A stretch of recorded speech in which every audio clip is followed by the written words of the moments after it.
Good Morning Wrestling, Heel of the Ring podcast on the Sports Jedi Network YouTube channel.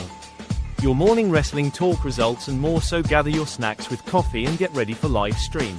Follow us on X app at BXJedi76OR, the playback app. Heel of the Ring podcast. Email the show at bxjedi76@gmail.com. Here is your host, the Don of all wrestling watch-alongs, the Sports Jedi, Kev.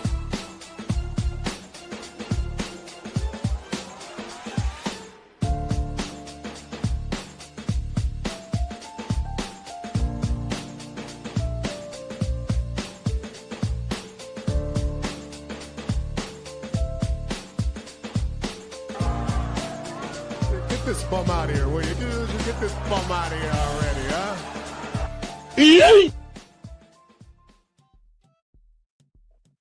What's up, everybody? Welcome to the Heel of the Ring podcast. Good morning, wrestling. This is a reaction. This is recorded, so I'll make sure I let you guys know that this is right after Stand and Deliver. We just did the watch along on the playback Heel of the Ring. If you have not don't know about us, we are at the Playback TV app where you see the wrestling event with us. And we just coming off a hell of a card for Stand and Deliver. I've got my panel, of course, all my co-hosts here of the Heel of the Ring crew. Of course, we'll start off across with my partner, of course, the one and only Michelin megastar Chef Dan, who's joining us here. And of course, I've got from Pittsburgh, Hershey, out of Pennsylvania, the one and only PJ Chris. We're going to get right into this Stand and Deliver match. Oh, the whole card. I mean, first and foremost, what a way to kick off the Wrestlemania weekend on the Saturday of WrestleMania. I'm going to go right to Chef. Chef, quickly, because we're going to review these cards. Your thoughts here when we're going to get into it. How exciting was this PLE for you? Very exciting. A lot of conclusions, a lot of great matches. One I didn't agree with, but overall, it was very exciting. The atmosphere was great. The crowd is very in tune. The overall atmosphere was 10 out of 10. Like, NXT rarely misses with their PLE. So this was just along for the ride with a great showing. What they tend to do, 10 out of 10. I really have no complaints. All right. Indeed. Chris, we've seen a lot of PLE matchups with a lot of dominant with women on this card. I believe 16 women Ava mentioned here. All in all, did the women steal the night, or did you think the men stand and deliver as well?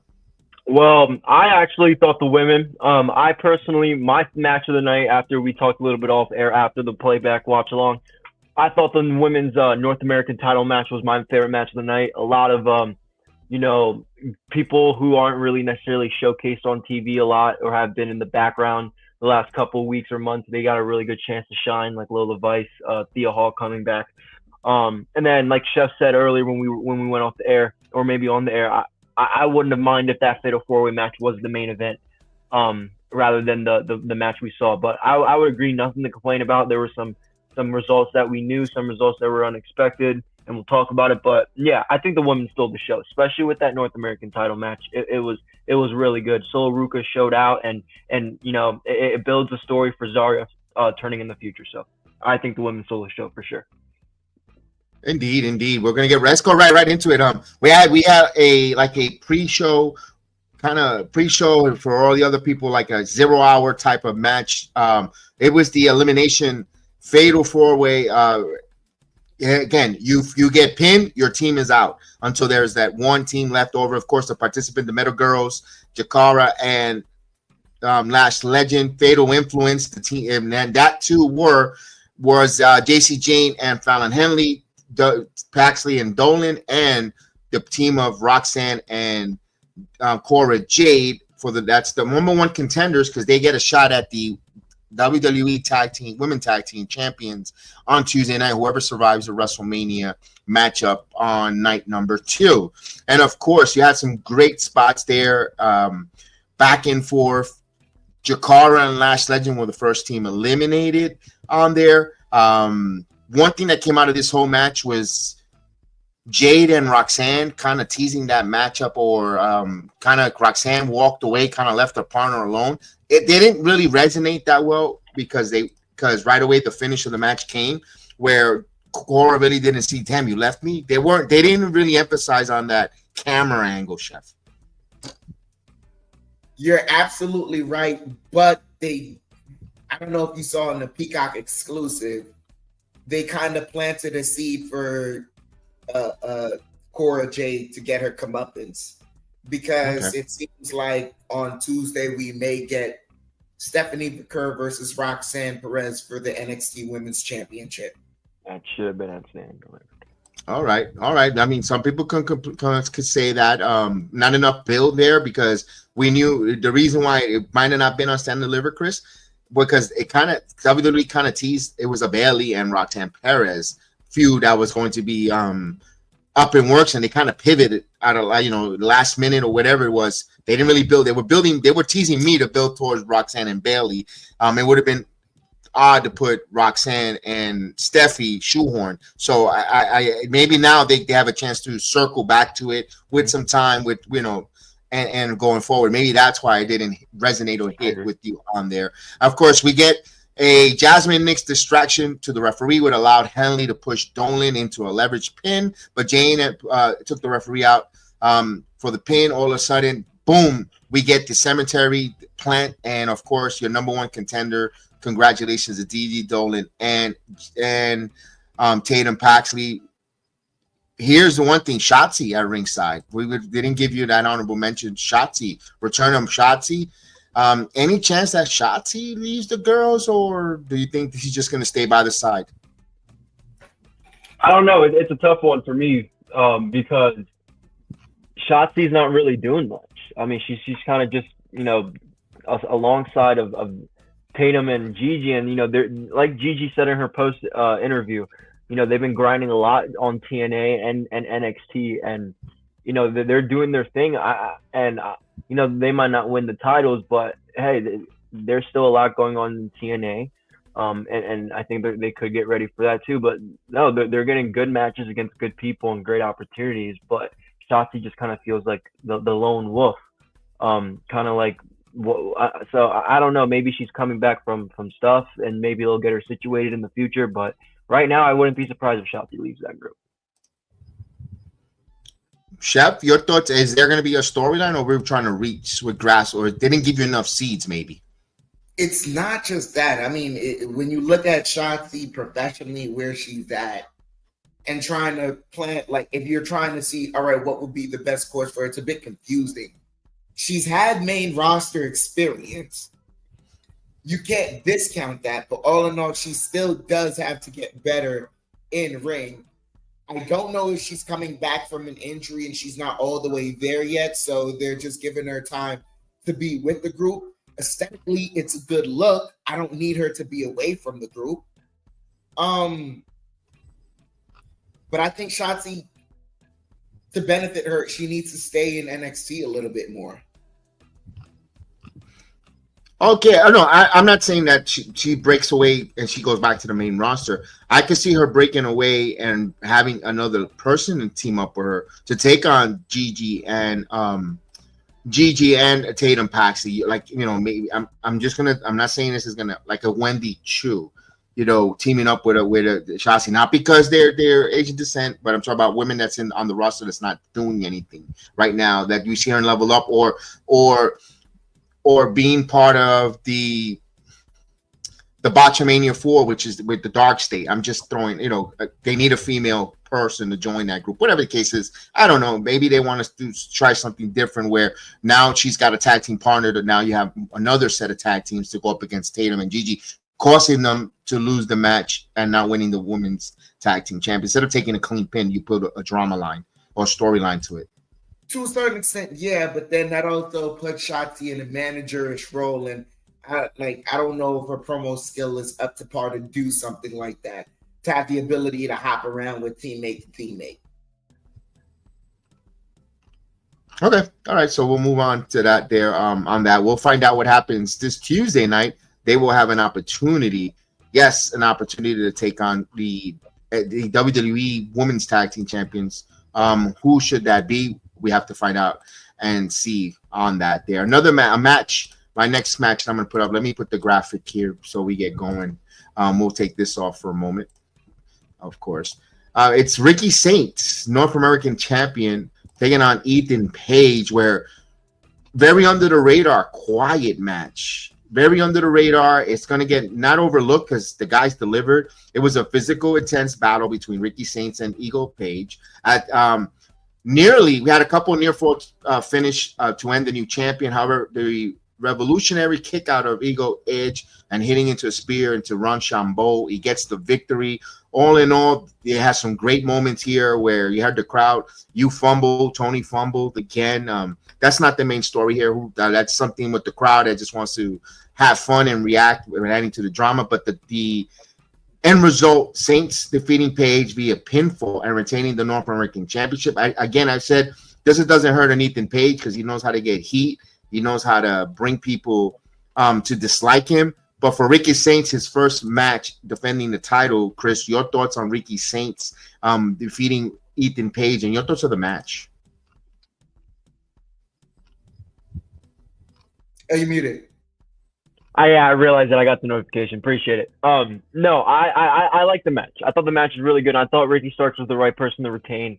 You just put the title on him, and like me and Kev talked about before, I love Shawn Spears and I love Wesley, but we're in a point now where NXT, they like to travel a lot, and who's gonna put asses on seats? That's Ricky Saints. So I didn't have a problem with him winning the NXT North American title to begin with. And even though a lot of people say, oh, it's too soon, which there wasn't that many, but there were a little bit. So I like that. The match itself was good. These are two guys who are getting their opportunity, to have great matches against great quality opponents. Isn't the first time these two guys have gone at it. It was another great match. And I like the back and forth.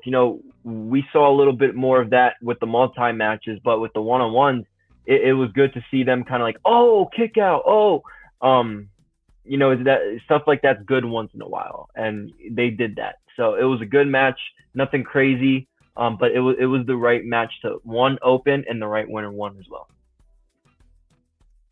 All right, nothing much to add there. See Ricky Saints with a bleeded either upper lip. Yeah, he did have his upper lip bleeding at the beginning of the match too. It was physical. That spot on the table was hard. I thought Ricky Saints kind of hit his knee awkwardly there. So they did some good spots.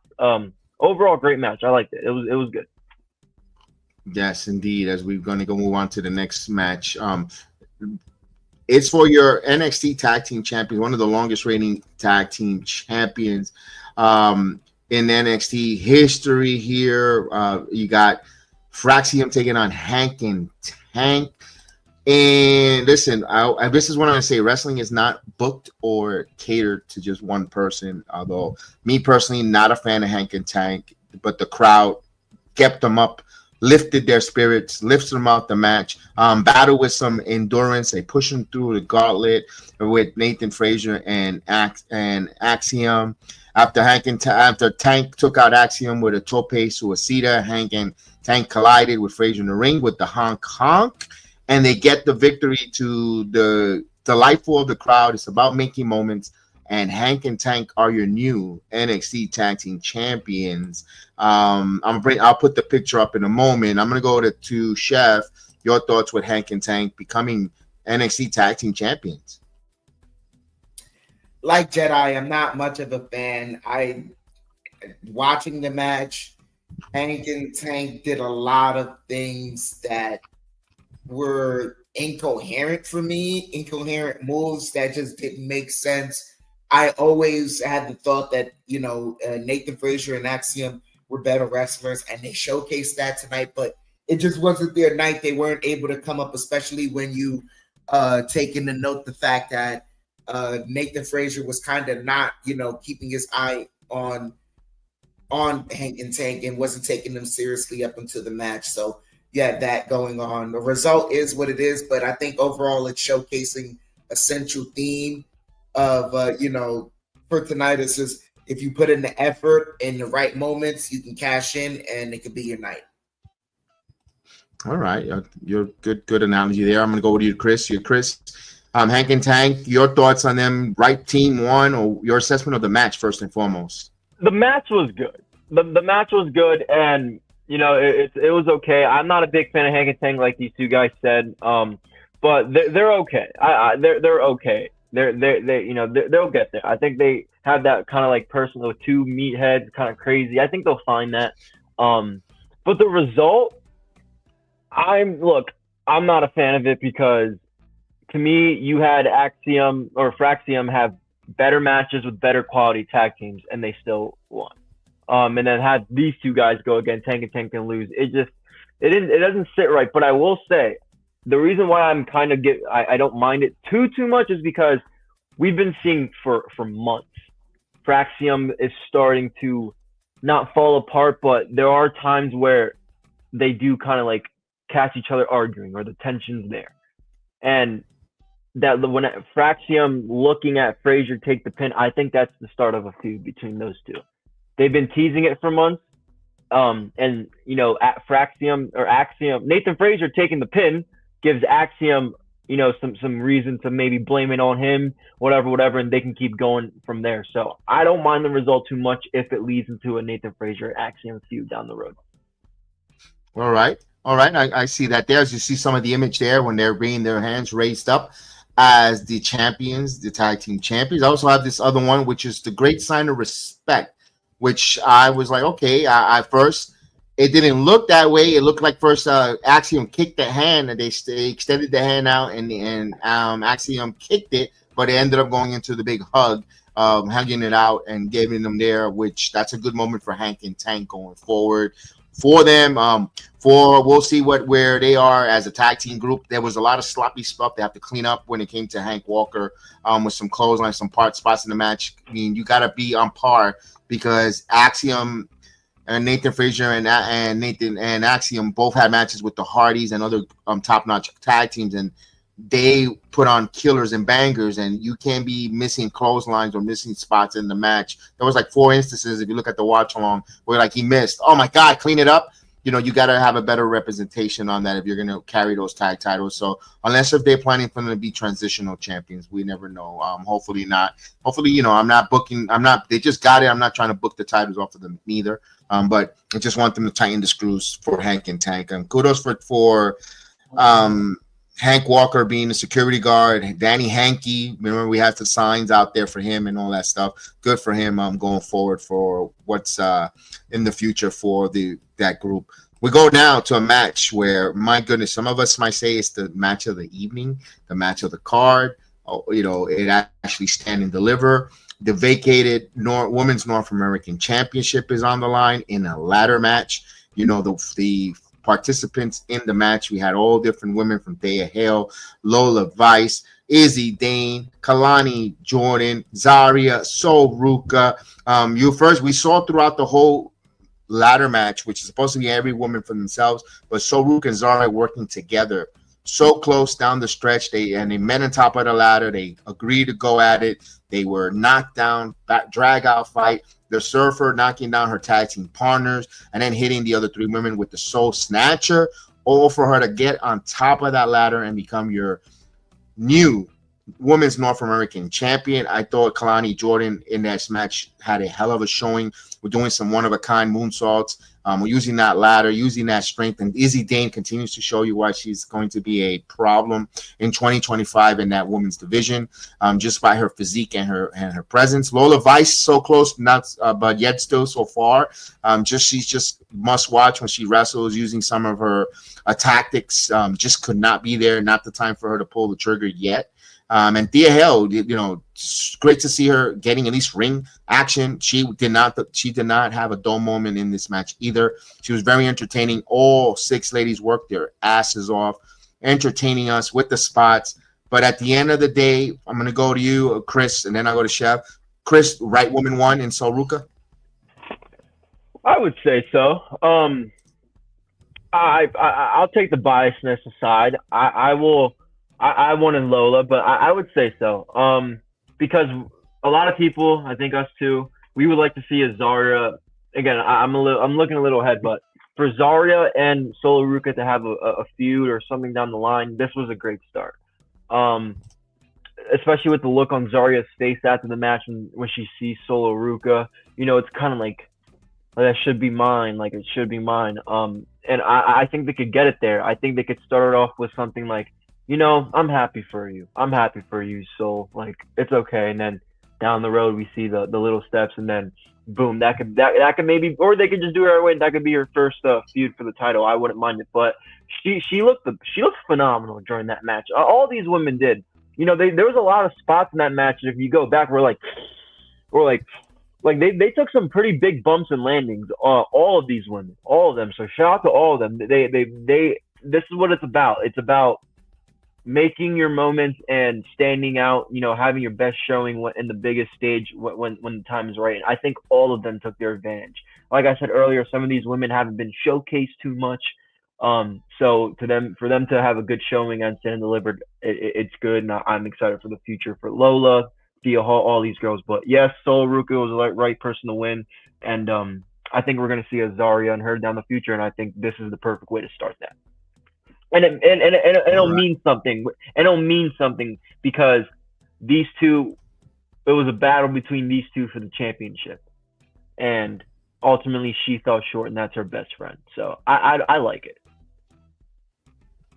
All right, Chef. We saw these 6 women. 6 came in. 1 reaches the top. Your thoughts of the match and the result? It was a great physical matchup. They had all the great spots needed. Yes, the right woman won because you gave the crowd what they wanted. You gave the crowd what they wanted from the inception of the title. They felt that Sol Ruka should have won. Also, she's the most tenured woman that was in the ring that night. So that, it was rightfully so deserving. One critique I would have, though, is that, in essence, because you knew that the crowd was always going to pop for having Sol Ruka getting the championship, I think there could have been a better build to getting her to there. But all in all, they gave the fans what they wanted, so no complaints. All right, I'm with you there. I'm trying to get you that. Give me a minute. I'm gonna probably play it for a moment. I got the Soul Snatchers, only 10 seconds video. It's only a small fraction of the video. I'll give you the finish here with the video on it. Give me 1 second here. This is the 2 Snow Snatchers, and of course her winning. And here it is, courtesy of the WWE Network, Peacock. There you go. She just climbs the ladder and wins it there. So that's from Peacock WWE Network on there. Appreciate that video footage there. And now we go into a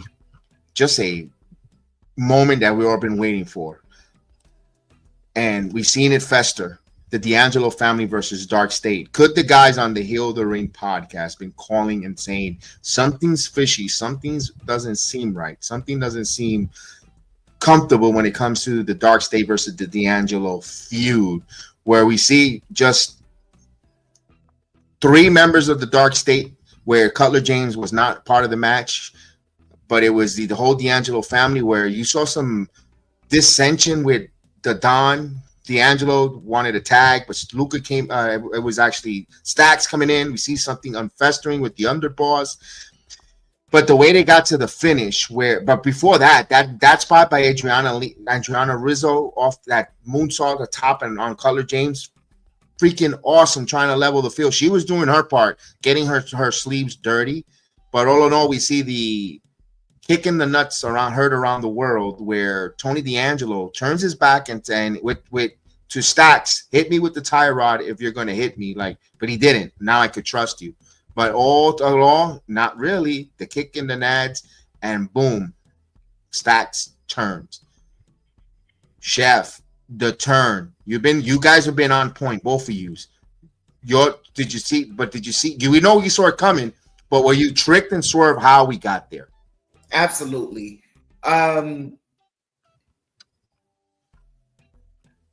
Thinking about it now, it lines up perfectly the way they did it. But I was definitely tricked in the aspect of Stacks handing in the crowbar, the Don opening up for the betrayal, seeing the Stacks handed in the crowbar, and you felt that moment of surety. And as soon as you felt that moment of surety is as soon as they took it away with the low blow. So that's the beauty in, you know, storytelling in the ring and being able to do so. And they were able to showcase a masterful moment of it tonight.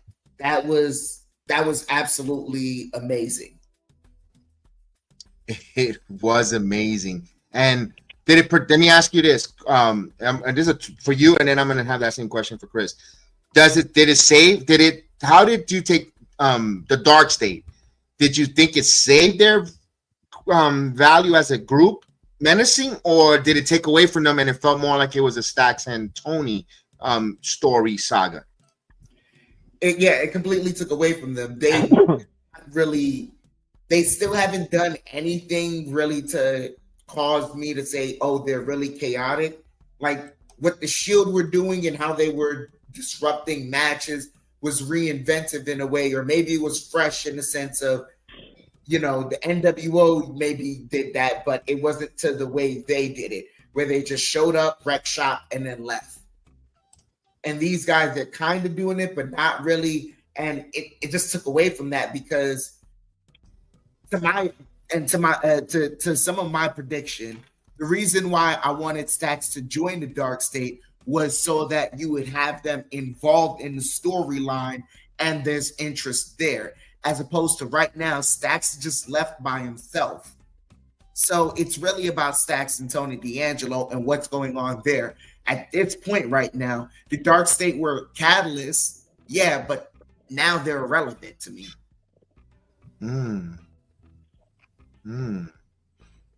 Interesting. Okay. All right. So you okay? I got your point, and I got you. I'm gonna head over to Chris. Your thoughts, Chris, as well. Do you give me something as well? Add to this, to the takeaway from the Dark State being there. And did it in your eyes, or did it took away from the D'Angelo took away the spotlight from Dark State? And where does Dark State go? Same question. Yes. So I would say so, because I think from the very, especially like when me and Chef talking about it, I think a lot of, for me at least, I'll say this real quick. The match was good, but I cared about the ending. I want to know how the ending was going to play out because of stuff like this. So just that alone kind of takes it away from Dark State, because no disrespect, I didn't give a shit about what they were doing. I cared about what Stacks and D'Angelo were going to do the entire time. But with what they go from here, now, first off, Stacks with the crowbar, yes, it tricked me a little bit like Chef. Now, this is my thing. We saw Stacks turn on D'Angelo. We didn't really see him align himself with Dark State. He walked out. So where am I getting at is, like I said before, like when the episode that me and Chef I'll give Chef the credit because he did say it first, but this is where I agreed with Chef. During that segment where they did the backstage and they're all reading the documents, and Stacks knew way too damn much about about his guy. He knew way too much. He knew a little bit more than the other guys did. And that kind of like, yeah, he knows too much. Whatever. So where did Dark State go? I think Stacks would align themselves in the future. I don't think they saved it. I could be totally wrong, but maybe they didn't give that away tonight. Maybe they just wanted to focus on Stacks turning on D'Angelo, and then he walks out. So tonight we didn't see him align himself with Dark State. I think Tuesday we will. That's where Dark State goes after this. They align themselves with Stacks, and they start raising hell, and then they can continue this story. Maybe D'Angelo brings somebody else, and who knows? But that's where I could think that Dark State could go after this. Line themselves up with Stacks as their leader. You know what? Okay, because they kind of need some kind of direction. They need someone with some experience, some direction that could open. He is an underboss, title wise, with it on there, and then we'll see where that goes on that there. Before we get to the final two matches of the card, I wanted to give a little bit of a honorable mention. We had a backstage with Lexus King in his Heritage Cup, where Penn and Teller made it disappeared, and then he's spending the night looking for it. Never went back to where the Heritage Cup is. It just disappeared. I'm going to go on a little limb. I think the Heritage Cup turns out from being a cup to a title, like a belt, just like that right there. I think they'll make it into a title, and I think that disappearance, they get forged into it, and I think that's a way of them saying it's a physical title around the waist for NXT. I won't be surprised. Wouldn't be surprised. That'd be cool, man. Because I'm gonna be honest, I would hate to walk around that shit with the airport around the airport. Yeah. Or just walking around it, taking pictures and I would not. I would for the talent. I would hate walking around public with that thing. So yeah, that'd be cool. At the very least, if you are gonna change it to a title, you can change the name, make the design different, but we can still give it more meaning. 5 rounds, 1 minute, because I love that. Once again, it's a great tool to teach talent how to learn to tell stories in a match. I agree.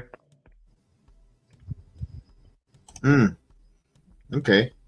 All right. All right. So let's go right into it. We got the final 2 matches, ladies and gentlemen. This has been so far really good. Don't forget, before we read this match up here, don't forget, this is Heel of the Ring podcast on the Sports Jedi Network. Good Morning Wrestling. It's our WrestleMania weekend review, the Stand and Deliver card. And of course, don't forget, we come each and every mornings. Samuel Lyons Monday, Wednesdays, and Fridays. Now we're trying to do Tuesdays and Thursdays with me. It's going to be recorded, but it's Good Morning Wrestling, talking about the news and notes of wrestling, so you guys get used to us talking to you about what's going on in the morning wrestling or so forth. But we probably have a different host each and every other day. But don't forget to hit that like, subscribe. And also, before we get into that women's matchup, ladies, we're asking for you to come and join us. We want a women's podcast where we can have the ladies join us, be part of our channel. Joey, me, and Chef and Chris are reviewing. We would love to have 3 uber talented ladies give your opinions and your thought of the card of wrestling. The Sports Jedi Network, me, one of the co-founders, Chef, and as well. Chris, a pundit and now partner as well as with us. We want to give you the opportunity to have a show here. All you got to do is bring your talented self with your notes, your notepads, and of course, and talk about wrestling. We want to hear your opinion. So if you're out there, ladies, on X, on Facebook, YouTube, anywhere, and you want to, but you don't feel shy or whatever the case is, don't. I started off, I was the worst person. Didn't want to talk to no one. I was very didn't want to do no public speaking, no talking, whatever. Now sometimes I host shows by myself where no one talking. So I'm ready to go. You just have a platform. You have here. By the way, we're 40 subscribers away from 20,000. Can you help us be part and get us over the 20,000 subscribers on YouTube? We're over the 600 plus in Rumba. We're getting close to over 10,000 in Twitter X to followers. So we're growing. We'll continue to grow in those charts. Our main goal, God willing, if we all could be able to say, you know what, I'm going to be able to get our Heel the Green crew and meet in New Orleans and get to meet and go watch wrestling in New Orleans for WrestleMania 42 as a Heel the Ring podcast group. But we're asking you for your helping, your love and support, and we want to grow. Follow us. Just follow us. A simple like, a simple subscribe, retweet. Hey, check these guys out. We understand we might not be everybody's cup of coffee, but we're somebody's cup of coffee. Some of them like it with a little cream, little sugar, light and sweet, or gordito and funny. But whatever it is, let's go. So let's get into the main event. It's the NXT Women's Title Fatal 4-Way. It's Stephanie Becerra, the champion, taking on Julia, Jordan Grace, and Jada Parker. Some of us could say this is the match, the match of the night. I don't know if you want to say it should have been main event, but damn, they had that on Roadblock, their main event. They want to give the men some love, especially when the card is uber heavy, top heavy with so many women. I can understand why you leave the men for the main event. Just give them that little bit of a flowers there. But these women all delivered from many spots, from Jordan Grace's presentation with her Juggernaut bomb, the hypnotic and there's some spots where I'm going to put up the picture up a moment right now from the submission holds. I mean, Chef, this woman, did they stand and deliver or what? 5-star match. I have no. This was the best match on the card, and this was match of the night to me. I have nothing else to add to it. I got nothing. Every spot hit had a reason. There was no wasted motion at all. Best. And of course, to who won the match is one and only Stephanie Becaire gets the victory. Got her finisher on Jada Parker, took the pin. All in all, this match continues to be a talked about match. I mean, what a hell of a moment. As I put up some of the spots there, that submission, and then that quadruple submission move there for the ladies. Chris, your thoughts on this with these just comment on the spots, the matchup, the flow of the matchup, and the win. Yeah, I can agree with Chef on a lot, man. This match was really well. It was arguably the best match of the night. I think Jada Parker showing in this match really made her stand out, and I think now we could say she could step into the ring and hang with women like Julia, Stephanie, Roxanne, all these top main card girls on NXT. I think she belonged. She looked like she belonged. And Jordynne Grace, I mean, she really is the juggernaut. I mean, just look at that picture right there, guys. This spot does not happen without Jordynne Grace. She is literally the one carrying Stephanie and Julia on her shoulder, so Jada could go up and then make it easier as a landing. So this spot does not happen without Jordynne Grace, and this is arguably the spot that stood out the most, besides Stephanie doing her quacky quack or whatever move. But I all women in this match did their thing. Like I said, Jada looked like she belonged. This move doesn't happen without Jordynne Grace. And then Julia and Stephanie doing their submissions. There's still tension between these two ladies. They're gonna have a proper feud down the road, have a long build up, have a rematch. Julia's gonna get her rematch. And then Jada takes the pin, so where you still make Jordynne Grace look dominant in the future. So this is a great match. All four of these women contributed and did their own thing to make them stand out. And yeah, I'm excited to see where Stephanie goes next, and maybe it's a rematch for Julia. Let's hope a proper send off because remember the WWE draft is coming up. So just keep an eye on that. I want to bring this is from a fan footage at Stand and Deliver. If I could get it real quick up and in. Hold on a second. We'll get that going. Cancel that as the computer gets crazy. Now I can see what Samuel Lyons go through in the morning with the computer's acting funny. Give me a minute. All right, this is from fan footage, and this is what I guess we're going to call it. Temperature water. And this is the Booker T.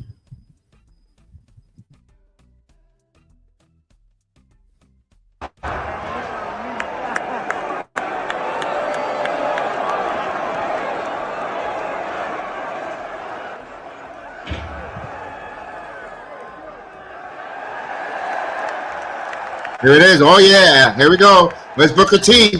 Oh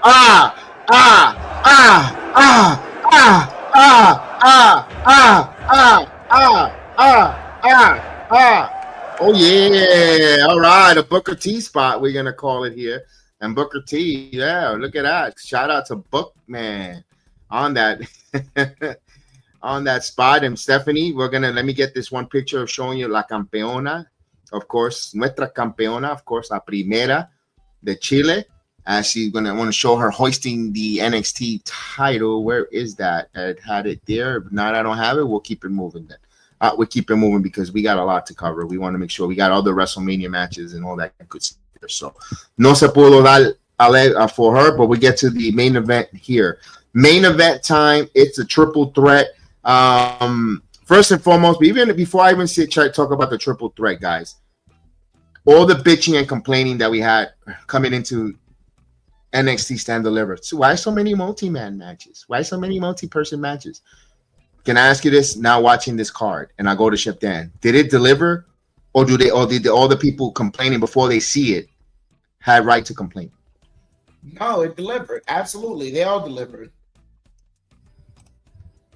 Every single match delivered. Mm-hmm. All right. Isn't it better to just be quiet and wait to see like what they tell you? Just be quiet, enjoy the ride, and see, and then react afterwards. You have every right to react afterwards, but like, yeah, don't kill it before you've seen it. See, yes.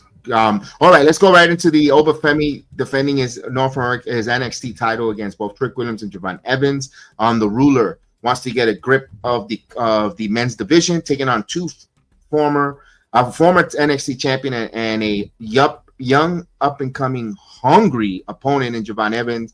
Chris, your thoughts of this match where Obafemi defends his title, but the spots for Trick Williams there and Javon Evans. I thought this was Trick Williams' best wrestling match, putting it together, showing us best showing. And Trick Williams too. Yes, and Trick Williams looked really good too. This was a really good match. I'm not surprised Oba won. He's ultimately the guy that's going to lead this company, this brand for the next few months, at least throughout 2025. I don't see him dropping that title this year. No, this was a good match. Javon Evans, this is his best showing. I mean, his cutter is insane. Him and Will Ospreay. I mean, Javon gets so much air on that cutter, and it looks great. And again, he's not that big. He's a little skinnier on the side, so he can go around and do these moves and land them good. So I liked it. Trick. He reminds me, he was the ultimate underdog in this match, because if you look at Trick and Oba compared to Javon, I mean, they're massive, and that's a really good knee shot by Trick Williams. I've loved that move he's done. Obafemi, he stood out. He always stands out, but he stood out great in this match with that slam on top of Javon Evans, him shaking the ropes. I like this gear, like a little Ultimate Warrior red version gear there. So it was a good match. This was a main event worthy match too. I thought obviously we were talking about the women, but this was a main event worthy match. They delivered. And about the trios matches, I agree. I mean, look, I understand why trios matches might not be your guys' cup of tea. Some people's cup of tea. There are times where some of them could get, a little sloppy or too much could be going on. But with these, we've seen enough NXT to know, at least especially Kev, who's been to NXT live all the time. We know here that I think we know who can work who with who and who can't. And I think everybody in the ring, everybody that participated they know how to work together. They've done it before, great times. So I don't really care about the multi-man matches. I agree. Review it, critique it after you see it. But this was good stuff. Great main event. And again, the right person won here. Yeah, my point is with this. But when they announce it, pump the brakes. It might not be the greatest on paper. Pump the brakes. Right. Let it be shown and wrestle. And if you don't like it, then that's fine. Our beauty is in the eye of the beholder.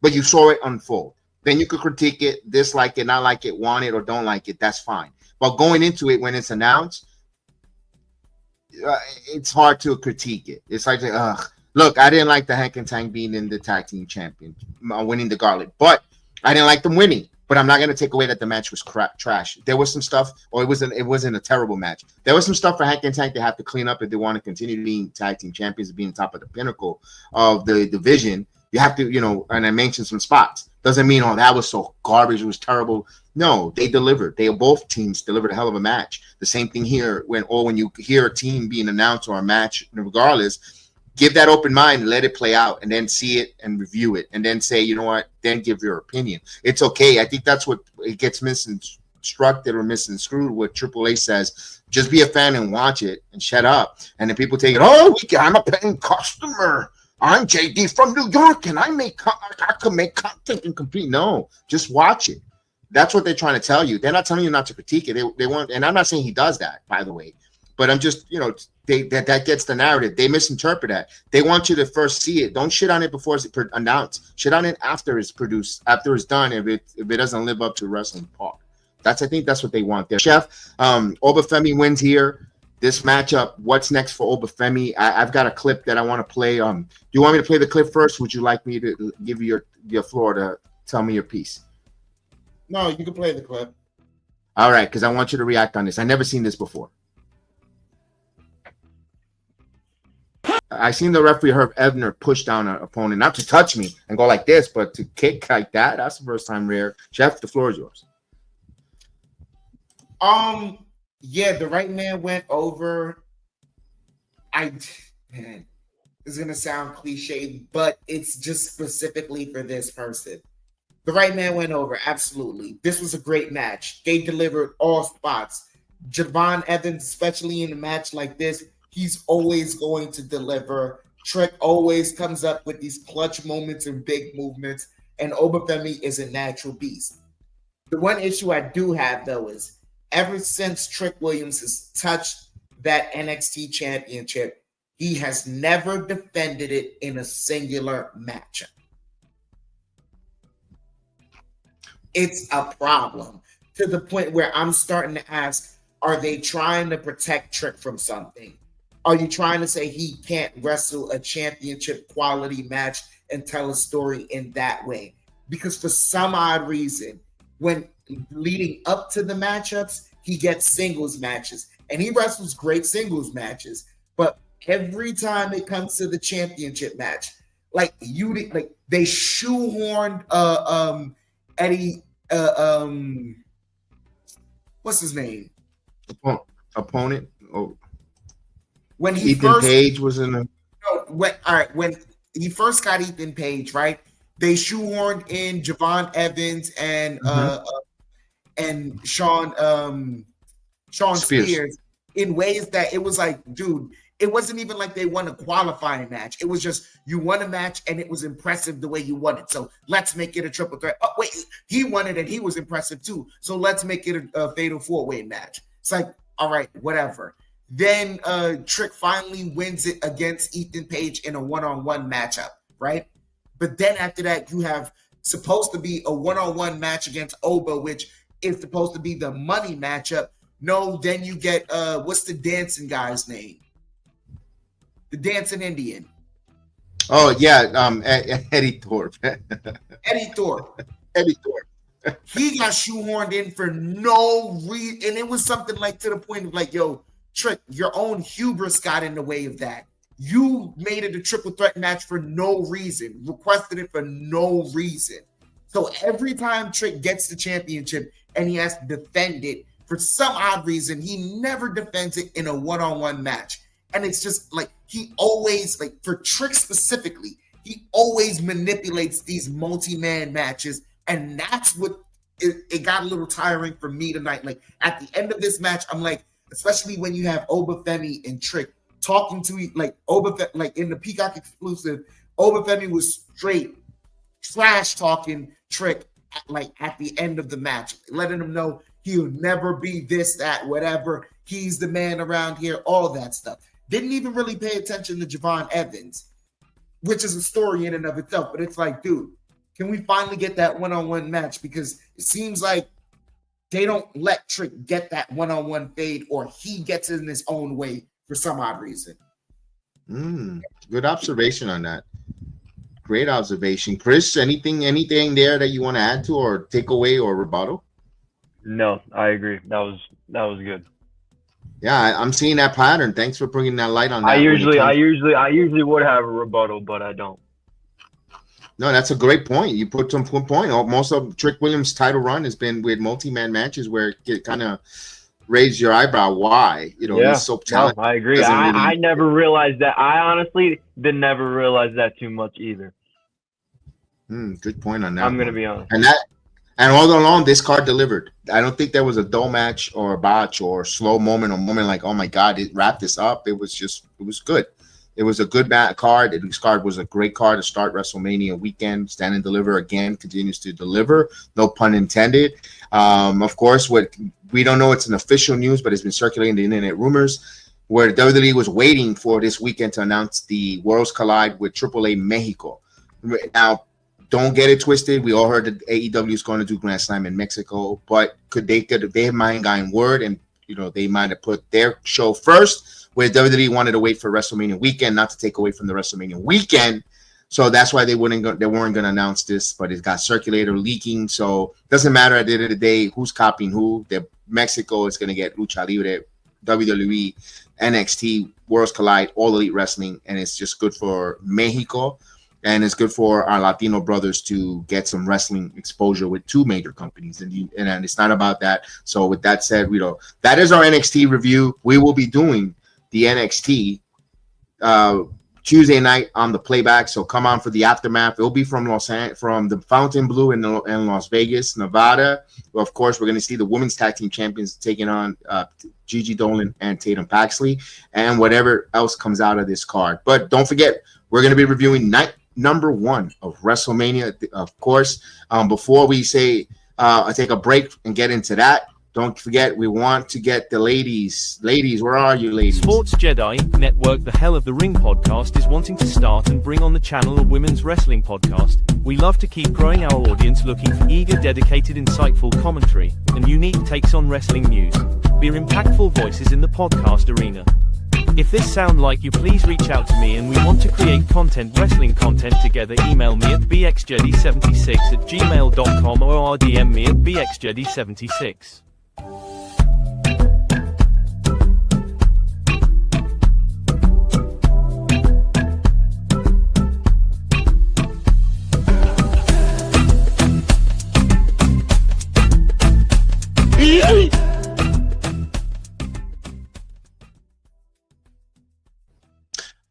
Breaking news as we coming back here as we finish the Stand and Deliver. WWE has announced in breaking news, Michael Cole has announced that the WWE entity has purchased Mexico Wrestling AAA. That Michael Cole announced it.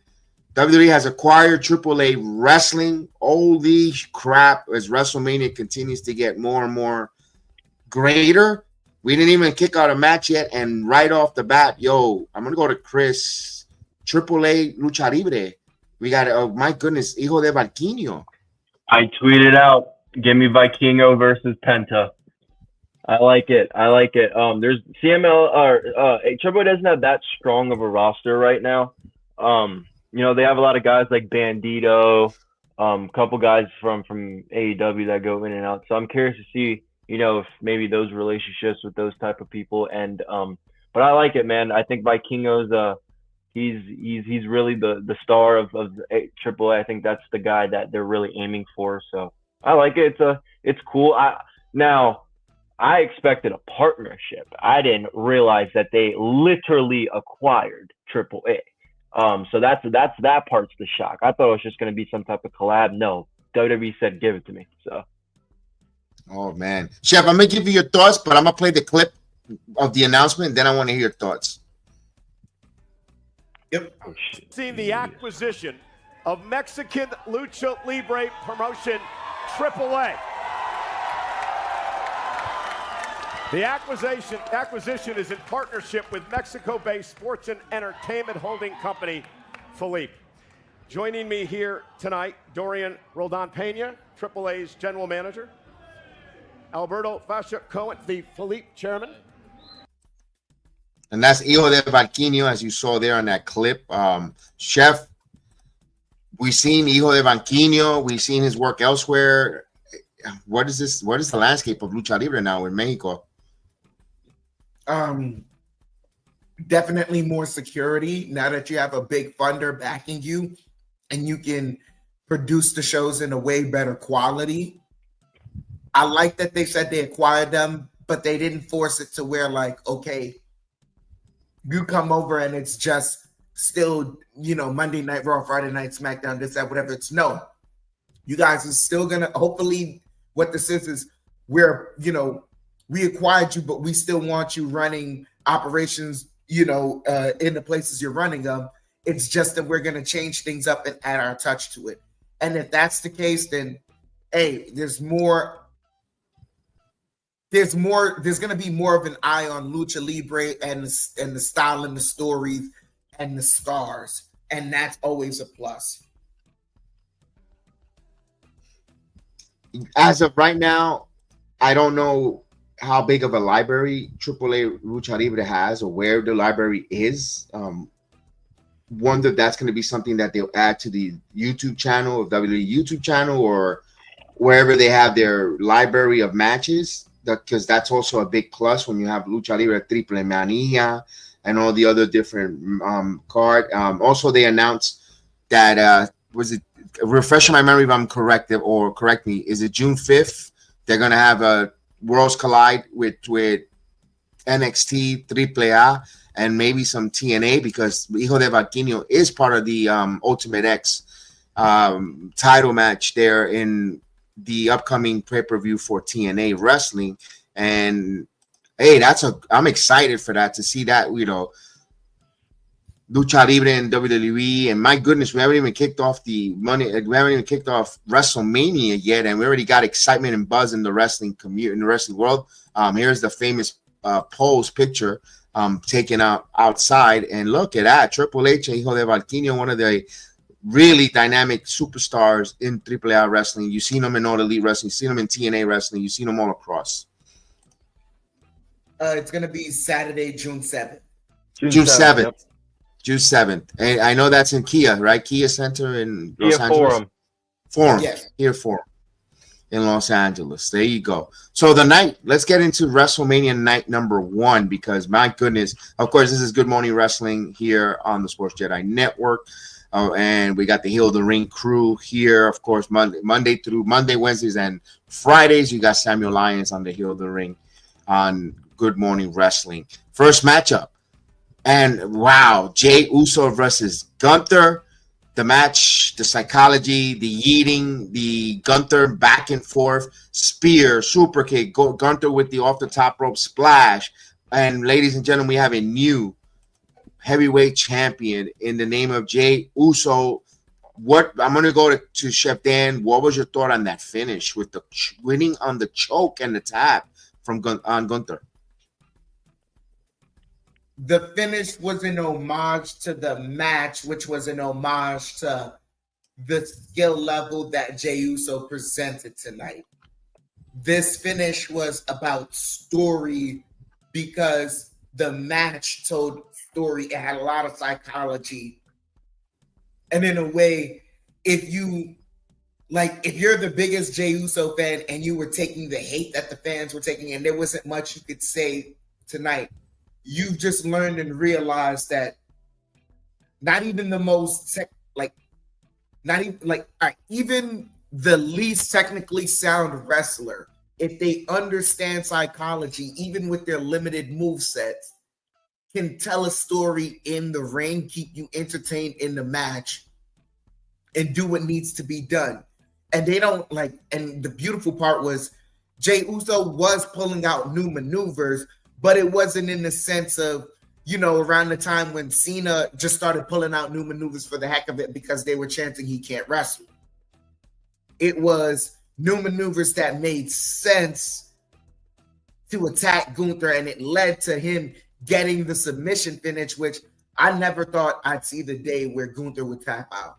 And to Jey Uso, much less a guy that he didn't respect, but it's twice now in WrestleMania that Gunther has fallen to an opponent he did not, have all the way full grasp of what they were capable of. And the way he fell was truly embarrassing. And now he has something to cry to his family about. So salute. You see the shirt, you know what it is. Big E. Yeet. Chris, you see that submission? You seen the result?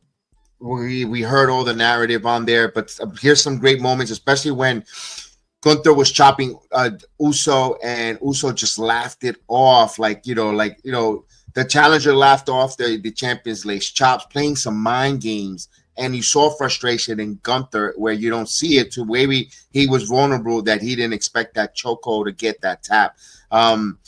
Your thoughts with that, and right guy go over? Are you eating tonight too?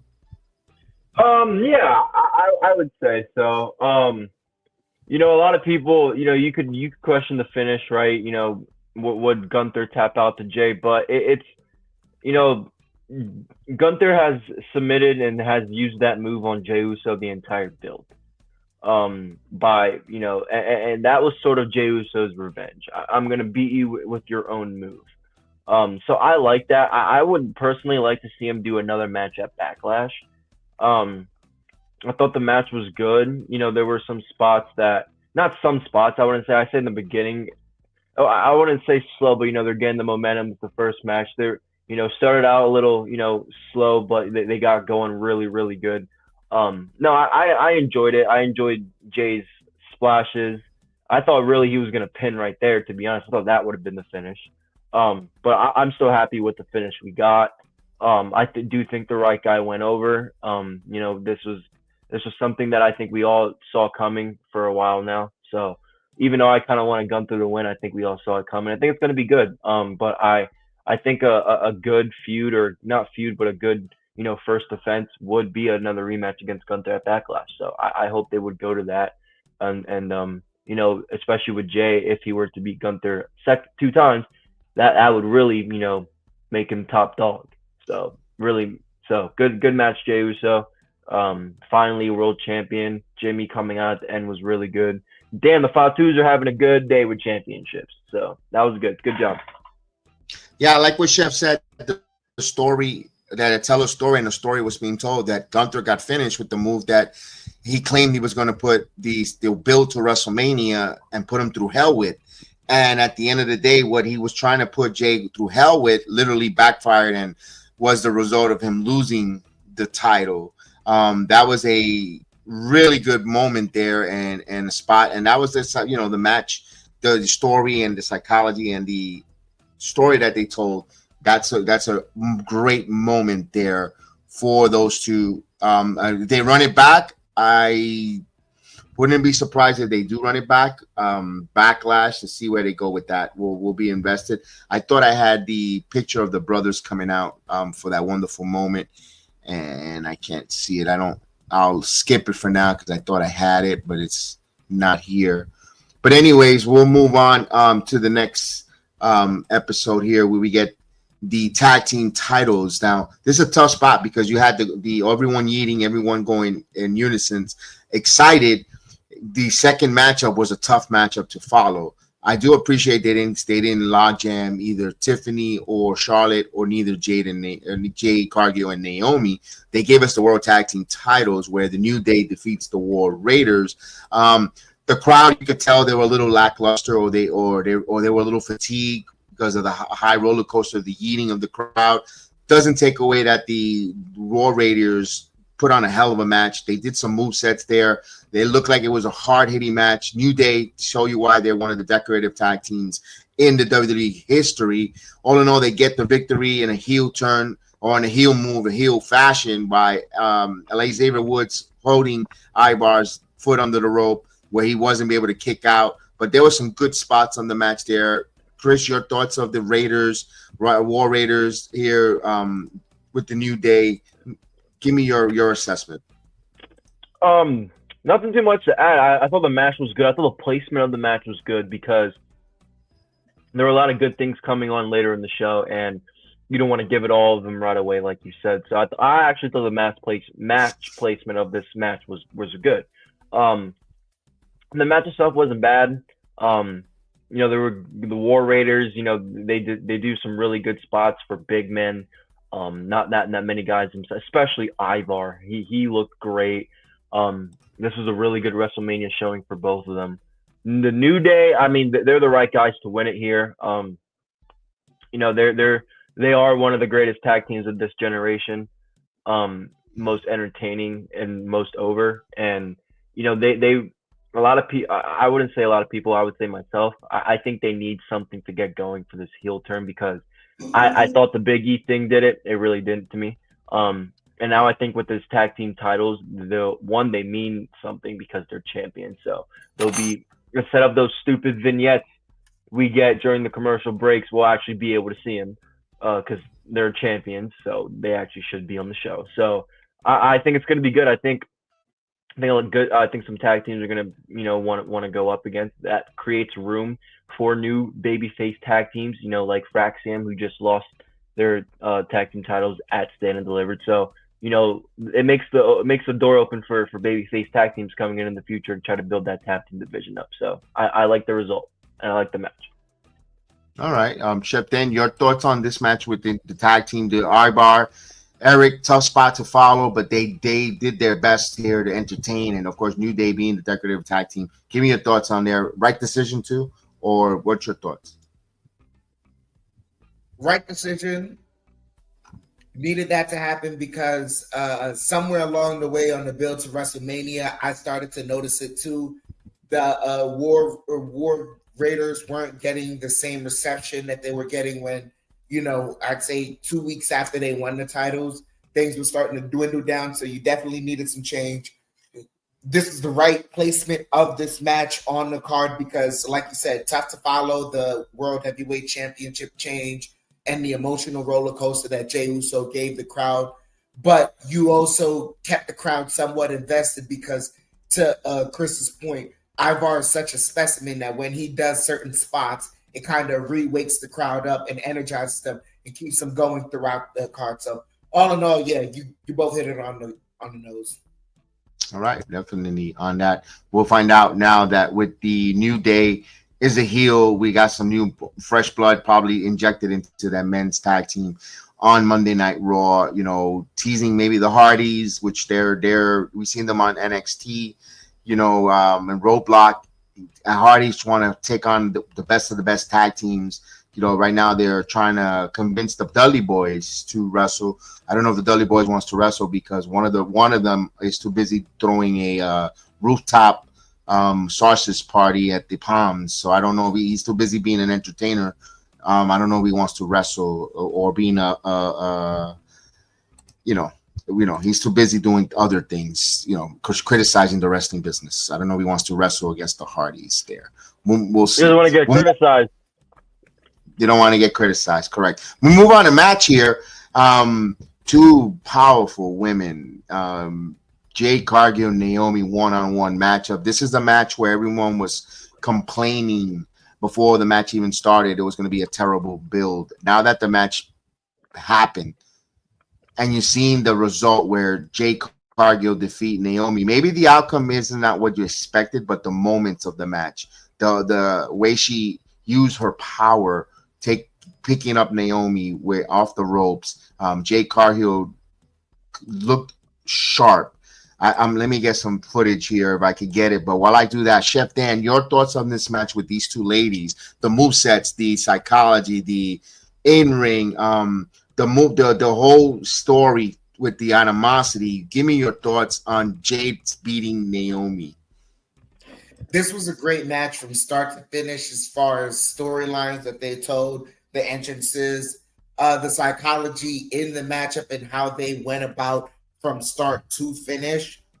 The movesets were absolutely crisp. There was a certain spot where Naomi dived at Jade in an awkward position, and Jade caught her and flipped it right for a suplex. But the way she caught her was perfectly in line for a suplex in a way that kind of made you go, that was a great spot.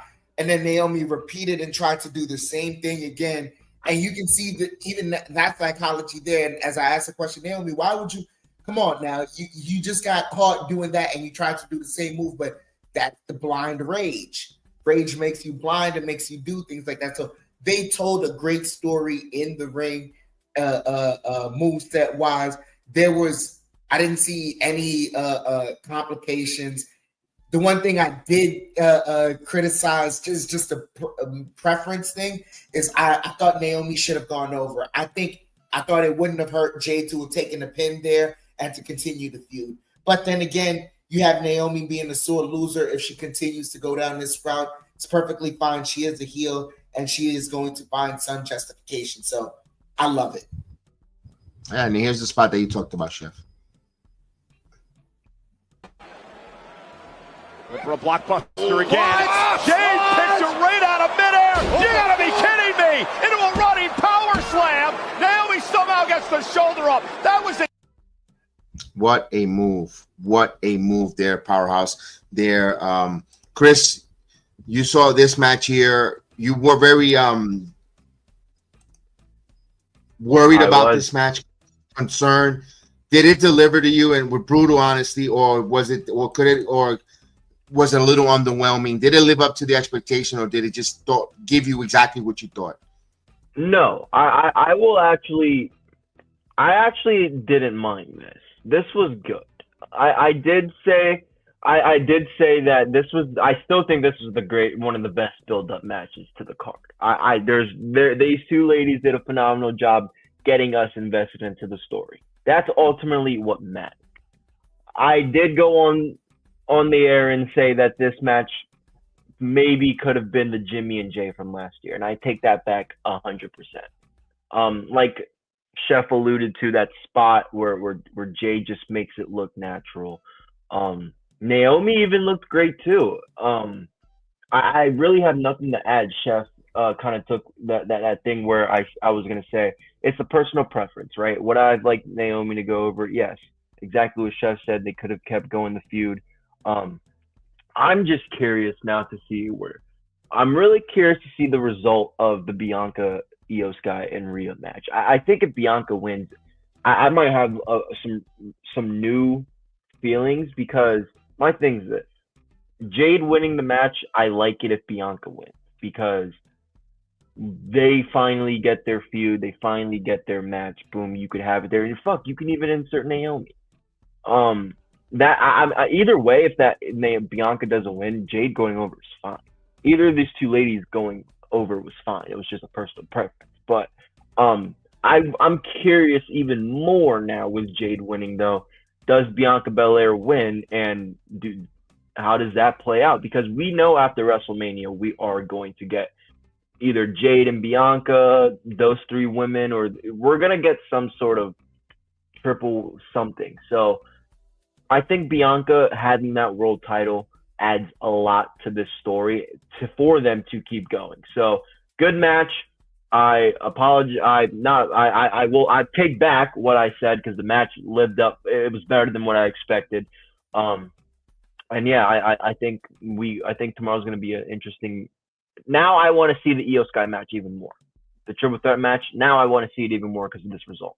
So good job. Oh, fair enough there. That's why I always say let's wait for the card to give out before we think. We don't know which one is going to be a stinker, but we'll move on here for the United States World Title.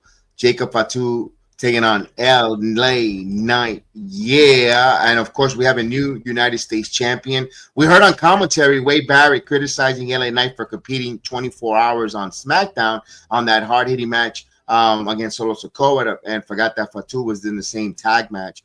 I guess he must have forgot about that as well. But LA Knight scales the ropes and got caught his opponent with an overhead German from the top in an incredible spot. And then Knight catching a moonsault for Fatu and mid-flight with a blood force trauma that he kicked out. And of course, you heard the crowd. This is what I like to hear, Chef. The crowd had dueling chants with both men going over with the audience. So the LA Knight love is not over, Chef. But we knew that Jacob Fatu was a tough task at hand for him to overcome. You call this match. You saw this match, watching this match unfold. You're a big LA Knight guy, but we know what is the power of a Jacob Fatu. Your thoughts here? Oh, got right guy go over. What does happen to LA Knight in all this totality? Yeah, right guy went over. The way they built Jacob preceding this match, and even like his run-ins with Braun Strowman, right guy went over. It was just too tall of a task for LA Knight that night. And if you're a fan of LA Knight, you're kind of gonna have to ask, like, all right, what does he retool to get this title? Because I gotta keep it real. The way they built Jacob Fatu, you're not winning back this title in a conventional match. His ability is too much, and he's too much of a freak of nature. Like, you're not winning this in a straight up match. You can try and ram your head through that, wall, but it's not gonna happen. So yeah, and kudos to Jacob because I said it on playback during the watch along. I'll say it again here for the morning after. Like, dude,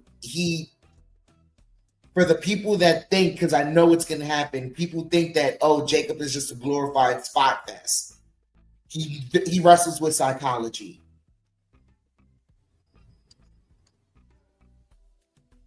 Yeah. Okay. Jacob Fatu, like you said, how they take the title off of him, we'll see. And I think, I understand what you're telling me, but I'm gonna let Chris go in here. Chris, Jacob Fatu, right guy, go over. LA Knight still not dead. That love for LA Knight, where the crowd still over. He's not gonna go away. He's not gonna get buried where everyone thinks. But you still got to worry with creative. Your thoughts on Jacob Fatu going forward and the match? So watching this match was actually different for me. I'll tell you why. From Jacob's entrance, I've been watching this guy heavy since 2023, and I have tweets of saying this guy, when he gets to WWE, he's gonna be in that main event category. And watching him come out, having that big presentation, he looked emotional. He just didn't want to show it because of who he is, but. This guy has been through hell and back with, just his personal life. So first off, as a big, long-time fan of Jacob, way before he's been in WWE, I'm so happy for the guy. LA Knight, he's one of those guys to where I hate to say this because I think is super over. I don't see in the spot he's in right now, I don't see him going higher than that. And what I mean is, he's always going to be that solid. Every company needs a solid. I don't like using the term mid-carder, but every company needs that solid mid-carder. And I think LA Knight's going to be that solid mid-carder. I could be completely wrong. I don't know if he's going to be in that, Jey Uso world title scene. He sure as hell isn't going to be in the Universal title scene. And I think he's going to be that.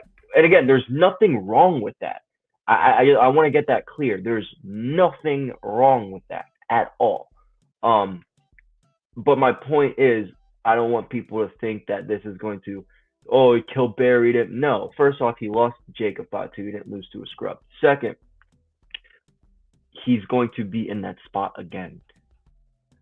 I mean, I'm sure he'll get his opportunity at more, and he had against Roman. So again, I could be completely wrong, but he's really solid, and I think in the position he is in is good, especially if he keeps going after United States championships, and who knows, crosses the line with the draft and gets the IC like who knows. But I like LA Knight's role, and I know a lot of people might disagree, but I think he'll be just fine.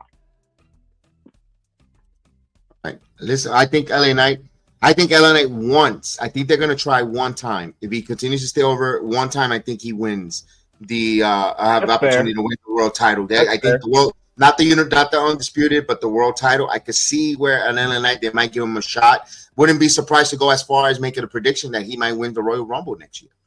Wouldn't be surprised if LA Knight wins the Royal Rumble in Saudi, where people are going to go, they're going to go crazy. Never, maybe. Doesn't, but yeah. I understand what you mean. He might get that one opportunity, and then they say maybe he's not world champion material. We're going to keep him at the higher mid card where people are invested and want to see him. They want to cheer him. There's nothing wrong. But look, people love Jake the Snake Roberts. Jake the Snake Roberts wasn't world heavyweight material. He was always a mid card, a guy that want to see someone get DDT'd and get beat up, or Ravishing Rick Rude, Mr. Perfect. Throw some of these names that they were in wrestling history as that mid card that you wanted to see. Exactly. Nothing wrong with that at all. And you take a chance like a Macho Man. I'm not saying Macho Man. Macho Man's a world heavyweight champion, but Macho Man was always reluctant in that hit card. They took a chance to make him a world heavyweight champion, and look, he elevated himself. You never know. You never know. You never know if LA Knight might just take something to another level there. So we never know what LA Knight. I don't think he's completely buried or done or no, not at all. Or goodbye Charlie at all. Here's next match we go into. Grande Americano was supposed to take on Rey Mysterio, but Rey Mysterio was not medically cleared in comes in with the hot tag with Rey Fenix. Rey Fenix has a WrestleMania match, which no one expected out on your bingo card so soon. El Grande Americano got into it in ringside where none than Hijo de Banquinho planting that seed. He got kicked in the head. Chef, we're planting the seed. We saw Chad Gable, or El Grande Americano, excuse me, had mariachis coming in. I love that. Had the mariachis. He got kicked in the head. He some great matches on the back Golf of America. He's in Golf of America. Plus, he put the medal in the mask. All in all, he cheated to win without the referee seeing. Your thoughts, Chef, part of that psychology of the match and the match with El Grande Americano and Rey Fenix. I don't think that hurts Rey Fenix getting his first loss. It doesn't. It's continuing the story, and also, man, it sort of also feels like this. They knew they were going to acquire AAA when you see the way they're continuing with this Grande Americano gimmick, because this thing could run across and, you get a whole bunch of luchadors feel disrespected. And so you emphasize, like, this is literally how you tell the story of luchadors. You have someone disrespecting it. So it's like, no, you got to understand why it's the history is sacred.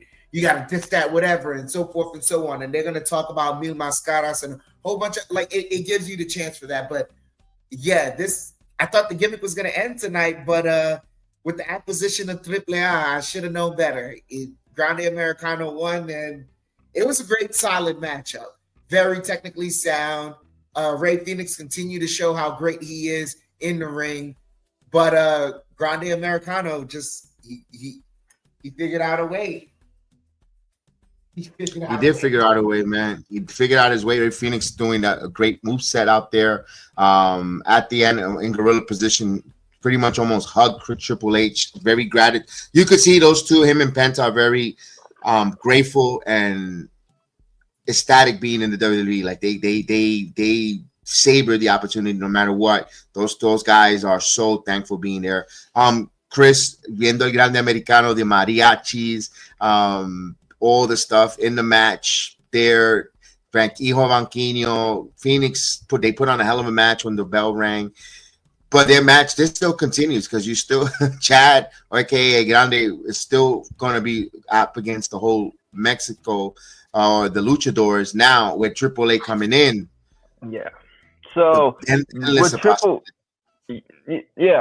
AAA coming in, like Chef said, I should have known that this shit wasn't going to end, even though I really wanted it to. I got really nothing much to add other than, I guess they could keep going with the story that, like Chef said, right, all these damn luchadors feel disrespected, and then they all got to try to take him down, and then only one guy can. But I'm going to be honest, and I love Rey Fenix. This has nothing to do with Rey Fenix. I think Dragon Lee should have been the guy to get that spot, because El Grande Americano has tortured Dragon Lee on Monday Night Raw. Fair. Since the beginning. And this felt like you got to do what you got to do at the last minute, right? I don't think they planned Ray getting hurt. Obviously, injuries happen, but I think it was just a random pick there. They could have had Dragon Lee or one of the LW. I know it's still, it's WrestleMania. Put your damn best matches. Penta or Ray, and it's a great match. Great match. Yeah. But Dragon Lee, I think he would have been. I think he would have done just fine. So story purposes, I would have picked Dragon Lee. But other than that, I got nothing really else. No, fair. You have a right to put that out there, because Dragon Lee's been with the company longer. He should have got that WrestleMania opportunity if Ray got injured. You're correct on that. That was. We all know what kind of move that was, and I agree for you to be questioning that. I'm not going to say, well, there is no rebuttal to that. That's a good one. That's a very good, fair assessment there. What's going to be fair is this match. WWE Women's Champion Tiffany Stratton versus Charlotte Flair, where this match, everyone thought it was going to be a colossal shit show. Stratton literally exiting a Barbie box at her special WrestleMania entrance. She was oh my gosh, she was so self-aware, if nothing else. Barrett with some great insights, revealing that Stratton in inexperience would mean to take an extra second or two to figure things out and maybe slowing things down. But Flair giving it an opportunity in her opening. The knees to the mix section off of a pretty moonsault was a great spot. Looked like it really hurt. It actually looked like Tiffany had a chipped tooth or a broken tooth. All of a sudden, Tiffany kicking out of a natural selection, keeping hope alive, and the match at getting the prettiest moonsault where, wow, wasn't Charlotte Flair winning. It was Tiffany Stratton going over, defending her title, Chris. And first and foremost, we know the build was not that great. But the match, the in-ring psychology, your thoughts on this match, Chris, and I want to go into to Chef. Give me your thoughts. You're muted, buddy. I hate when I do that. No, this was a better match than I thought. I thought the presentation of the match, the presentation of this match looked the best to me in terms of entrances, in terms of like it was good. I know a lot of people didn't like it. I liked it. It was really brutal. Obviously, you see the scars, you see the tooth, you see Charlotte's or Tiffany's forehead, and you see a couple things on Charlotte. I was surprised with the end result because I think a lot of people expected Charlotte to come in there, win whatever. But I like this because Charlotte's still a 15-time champion, whatever she is, and I think they're gonna chase. I think they're gonna treat John Cena's kind of on the verge of that, and I think they're gonna treat Charlotte kind of different from that in the future. So maybe they hold off on that. I don't know. That's just a little side assumption, but I thought the match was better than I expected. I thought the match was gonna be a shit show. I actually thought this match was gonna be the worst match of the entire WrestleMania. But no, they did really well. I liked it. They both looked great in size. Charlotte looked great selling the knee. She had that nice glittered knee brace. And it looked good. She did a good job selling. I actually thought her knee was fucked up again, but no, she did a good job. And then the roll up, getting her into a roll up pin. I was just again surprised by the ending, but I'm guilty of judging matches before they start, so I'm not completely innocent on it. But this did deliver. This delivered better than I expected, and like Kev said, the build wasn't as great. So we'll see. We'll see where this goes. The build had its hairy situation, not a hairy package, but we'll talk about that some other time. The build was a little bit dicey. My thing was with Tiffany, with her hard-hitting match with Charlotte. By the way, honorable mentions on the entrances: the Rolls Royce coming out for Charlotte Flair, the Maserati for LA Knight, the Samoan werewolf mask, and the Chad Gable throwback to with the video package of the Grande Americano. I didn't want to leave that out there, but Chef, this match, these women, they bought it. This was an A+ match, man. What's your thought? Are you agree, disagree? Give me your assessment of this match, man. For as technically sound as this matchup was, I harshly disagree with what you guys said. Reason being is because of the build of this matchup.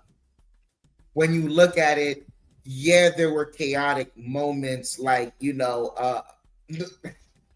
honest to gosh, the only chaotic moment when you realistically look at it, like from a standing back point, was the in-ring promo face to face, because when they met up, right, they were constantly fighting each other. Chaos couldn't keep their hands off of each other, couldn't stay away from each other, right?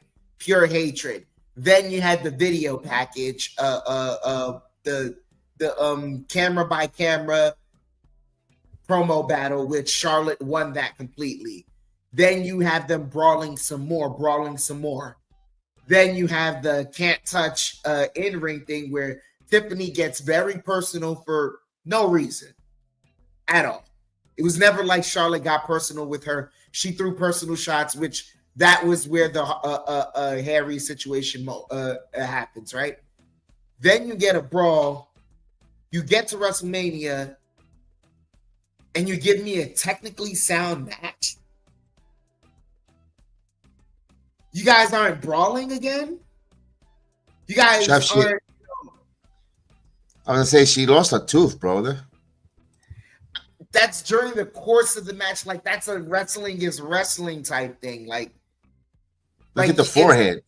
Like, Kev, that's like telling me it's a hard-hitting match because someone bled a little. You could have bled on, it's like, how did you bleed exactly? Was it because of you told the storyline and then somewhere you got hit with something really hard? And then after that, the blade scene, which no one sees, and then boom, you get the pool of blood. Is it that, or is it an accidental spot where, oops, something happened and, oh, there's blood. So now we're just saying it's a hard-hitting match. For me personally, and this is the way I saw the match, I lost interest 2/3 of the way into the match because it was like, what the build was versus what I got for the match was not consistent. I can see that.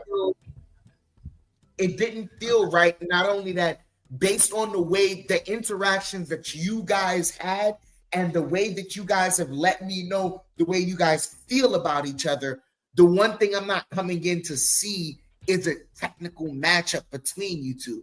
I could see somewhere along the way you guys have a brawl and then it devolves into showmanship where y'all two are trying to one-up each other with great moves, and I would accept that one.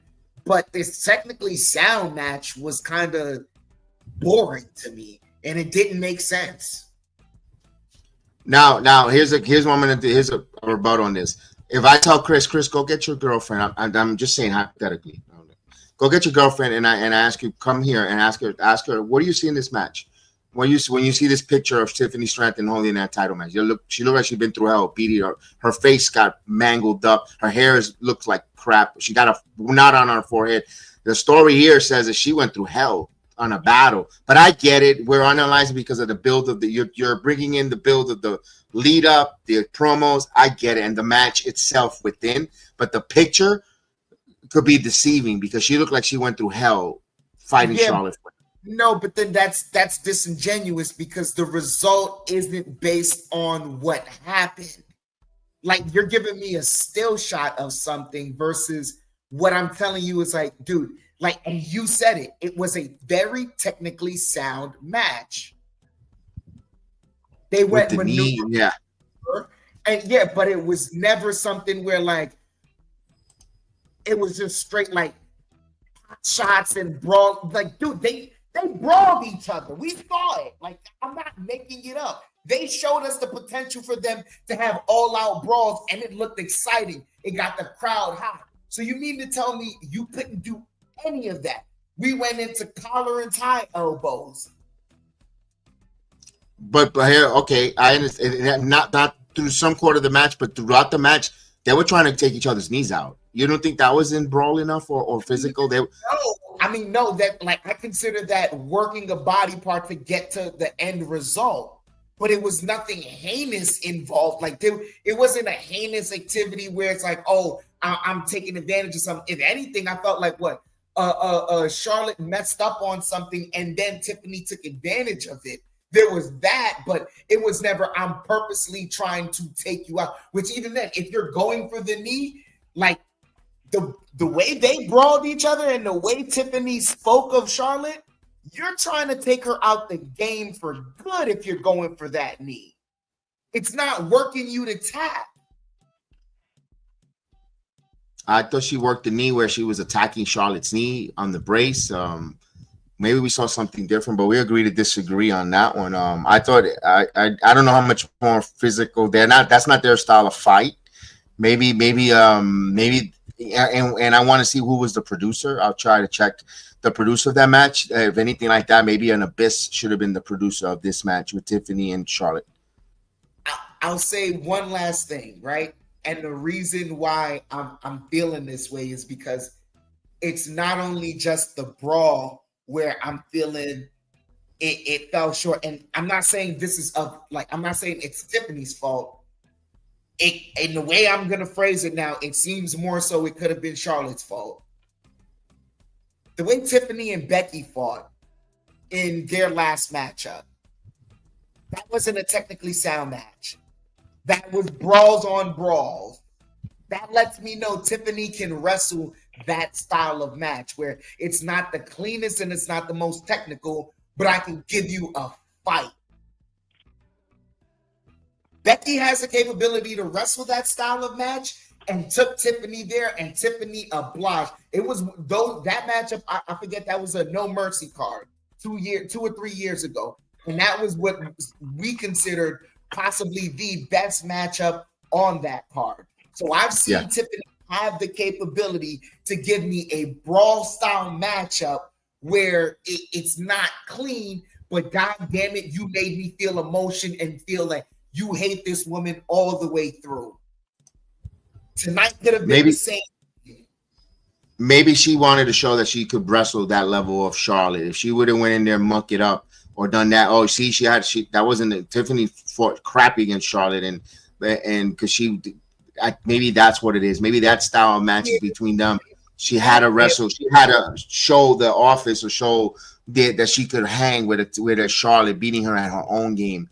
Technically sound. I don't know. I don't think this was a technically. I thought this was a hard match because I remember telling you saying.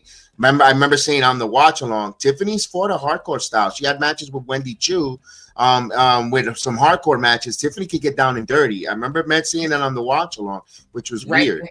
And it lends to my point even more, which is why I'm saying, like, maybe it's that Tiffany wanted that, or maybe it's that Charlotte can't wrestle that hardcore style of match. Maybe both. You're right. Maybe it's a little bit of both, because once again, Tiffany can display that. And based on the build and the way they built up this matchup, I didn't warrant. And once again, and during the watch along, the reason why I keep saying technically sound is because you pointed it out. A lot of things were clean. You kept it. That's clean. That's clean. That's clean. That's clean. It's almost to a point where it's like, it's too clean.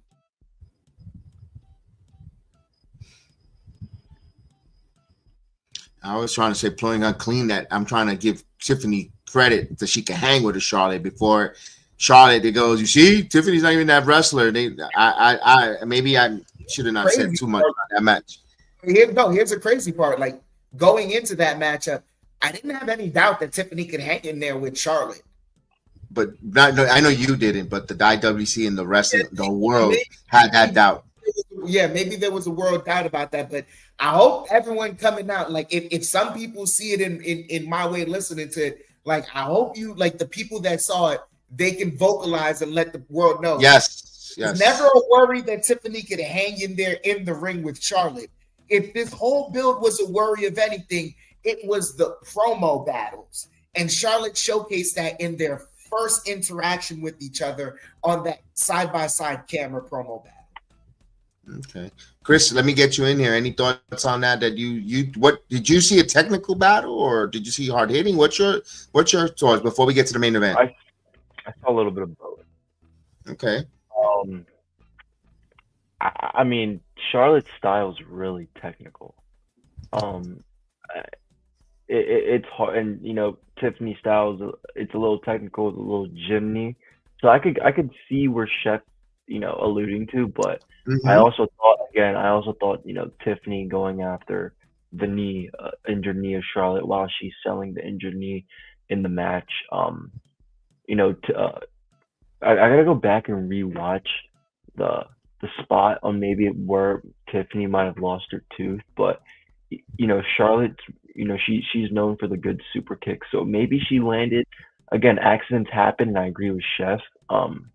But it depends. I could agree with both sides, but I thought it was hard hitting, and I thought it was technical, and I just think it's their styles, and when you combine their styles with a little bit of animosity, I think you get a little bit of mixture of both. But I don't think you guys are both wrong, honestly.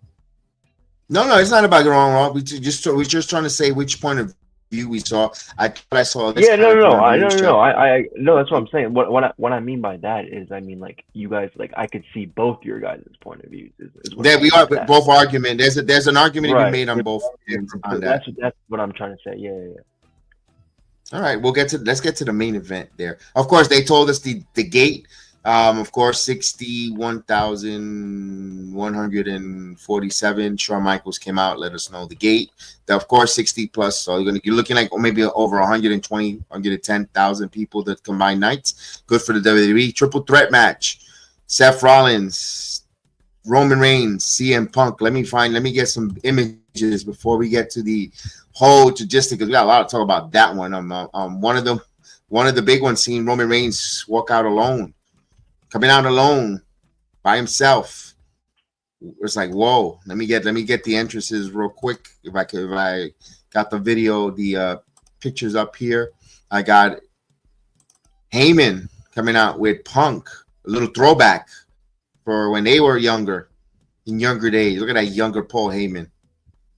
Indeed. And then Rollins coming out first, burning it down. He came out burning it down with a blowtorch.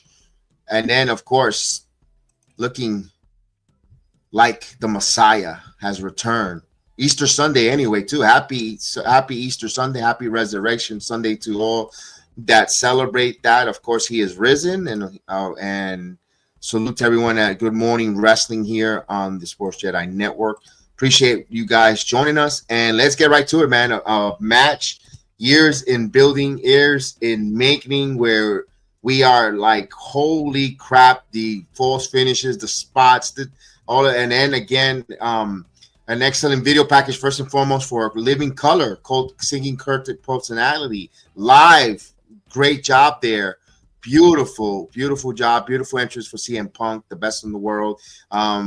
Reigns launching himself towards the crowd, wiping out Punk and Rollins nearly in the first row. That was a good spot in the match. Rollins counting the spear on Roman Reigns with that pedigree into a hell of a spot, keeping the tribal chief down and of course, the chair shots from Paul Heyman getting involved. Finally, Heyman first comes in. Looks like he's gonna help CM Punk, gives the chair, then boom, hits a nut shot, and then Roman Reigns, as we're gonna see. Let me see this. Let me get the video. I got the little bit of video real quick, and the nut shots heard around the world. Oh my God! Paul Heyman, you son of a bitch! Holy crap, Chris! What an ending. Rollins, Heyman. Thoughts? Well, when I said weeks ago on Weekly Wrestling that I wish Seth Rollins aligned himself with The Rock, I think we're one step closer to that. I like it. I love it. I wanted this to happen. I said on Weekly Wrestling, Seth Rollins made the most sense to win, in my prediction. He makes the most sense to win because down the road, look, Seth is, when you look at Seth and you look back at the contract signing to where he's laughing and he's kind of just enjoying it, it's like he hates Punk and Roman so much that he just stole the one person that they both care about the most. That is the greatest picture in so far this year. I mean, it's a shocker. Now we're gonna get most likely a heel Rollins, which, in my opinion, even as a Tyler Black fan, I think he has always done his best work as a heel. And I think a lot of people could agree too. A lot of people would say he's a corny babyface and does his best work as a heel. But this was a swerve, and I say that because although I was hoping this sort of thing would happen, it's one of those things, right? You think, oh, could this happen? But when it actually happens, it's like you start thinking this, and that's why I said him making the most sense, because there's so much things you could do. Now Punk's gonna want his revenge and Roman's gonna want his revenge. So these three are still gonna have animosity. Their story's still gonna continue. And I think that's the best part, because these are your three biggest stars working together, and you don't want this just to kind of be a one and done. It's going to keep going, especially now. Paul Heyman is the ultimate manager. He swerved me, because I'm sitting there like, okay, yes, he's turning on Roman, and no, he just turned on everybody, and the ultimate goal was Seth. I did not see that. I did not see that. So great storytelling by Paul Heyman. And I also think this match also, he was also the big part in this match. I think everyone could agree to that, where we need to keep an eye on him just as much as we got to keep an eye on the three participants. But yeah, this was great. This was a great match. A lot of near falls. There were times where all three of these men could have won it. I thought Seth should have won it, where he did when Roman Reigns did the spear and he reversed it into a pedigree, and Seth Rollins did the current stop and he rolled out Punk. I'm standing up. I'm like, yes, yes, yes. And then no, so I was full of emotions during this match, and that's what wrestling was about. So great night one main event. Yeah, I'm with you on that spot that you said. I thought it was going to be the inner. I think I told that to Chef Dan on the watch along. You know what? That should be the finish spot. That move set where Heyman pulls a leg of Punk and he prevents it. Chef, this main event, sometimes to say is predictable. You know what I say? We know that the sun always comes up in the morning and sets at night. It sets from the east and west is predictable, but what's not predictable, the course of the day. Did this deliver to you? Even though it kind of, you could see Heyman probably with Punk, with turning on Punk and Roman, but the way they did it, your thoughts on the whole entire shebang of the match?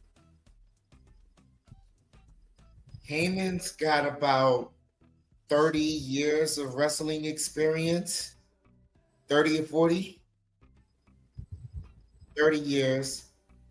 Seth Rollins has 10. We'll say 15. No. He has about 20 years of experience. Seth Rollins isn't homemade. Yeah, he started from young too. So let's give him 20 years. Roman Reigns has about 10 years of wrestling experience. So that's 60 years. And Punk with his 30 now. Are we doing Steiner math? Yeah, I'm doing Steiner math right now. It's about we're getting to about 100 years of wrestling experience between the four of these guys who are consummate pros.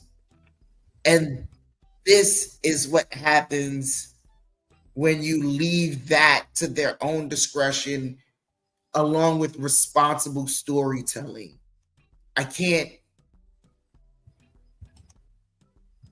There's not enough words to sing praise for the matchup and how it went down.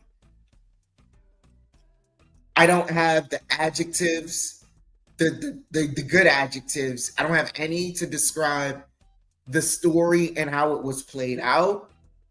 And the ultimate compliment that I can pay to these four gentlemen is that even during this build, during the match, and now, the only thing they make me want to do is be a viewer. I can't critique it. This is mastery and expertism at levels that you can't critique. You can only watch. Not even the best who are, respectfully, fuck Jim Cornette's opinion. Fuck Dave Meltzer's opinion. Fuck Bully Ray's opinion, Mark Henry's opinion, or LaGreca's opinion. None of their opinions matter in the way this storyline is being displayed and the matches that they're giving us. If you want to have your preference here and there, cool, but for the most part, they're getting the job done and knocking it out the park every single time. The only thing I want to do is be a viewer and watch and see what happens next. And that's the ultimate compliment that I can pay to all four of these gentlemen and what they did tonight and how they got to where we got to and what they did for the main event. And I'm what's next? Wow. Very good job. Very good job. Very well said. Yeah, I want to see what's next with Rollins and Heyman. Does we see something tune in for tonight for night number 2? Does that bleed into night number 2?